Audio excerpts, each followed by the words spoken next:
Vitamin மாத்திரைகள் அப்படின்னு கூட முருங்கைக்கீரையை சொல்லலாம். அந்த அளவுக்கு முருங்கைக்கீரையில் சத்துக்கள் பொதிந்திருக்கு. நமக்கெல்லாம் தெரியும் சி ஃபார் கேரட் அப்படின்னு நம்மலாம் சின்ன பிள்ளையிலேருந்தே படிச்சிருக்கோம். அந்த காலத்தில் மெக்கல்லே பிரபு வந்து அவர் இங்கிலீஷ்காரர் துறைங்கிறதுனால அவங்க நாட்டில் சாப்பிடக்கூடிய கேரட் வந்து எந்த அளவுக்கு கண்ணுக்கு நல்லதுங்கிறதுனால அவர் சி ஃபார் கேரட்னு ரொம்ப எளிதாக வந்து கேரட் வந்து கண்ணுக்கு நல்லதுன்னு சொல்லிட்டு போயிட்டார். ஆனால் நம்ம நாட்டில் விளையக்கூடிய முருங்கைக்கீரை அந்த கேரட்டை விட பல ஆயிரம் மடங்கு கண்ணுக்கு நல்லதுள்ள சத்துக்கள் கொடுக்கக்கூடியதுன்னு நமக்கு நிறைய பேருக்கு தெரியாது. ஒருவேளை எம் ஃபார் முருங்கைக்கீரைன்னு சொல்லியிருந்தாங்கன்னா ஒருவேளை நமக்கு தெரிஞ்சிருக்கலாம்.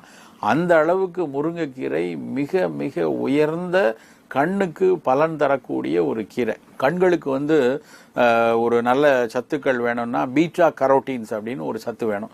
அதனுடைய ப்ரிகர்சர்ஸாக இருக்கக்கூடிய கரோட்டினாய்ட்ஸ் வந்து மிக அதிக அளவில் கிட்டத்தட்ட 80,000 அளவு 90,000 அளவுன்னு சொல்கிறாங்க. அந்த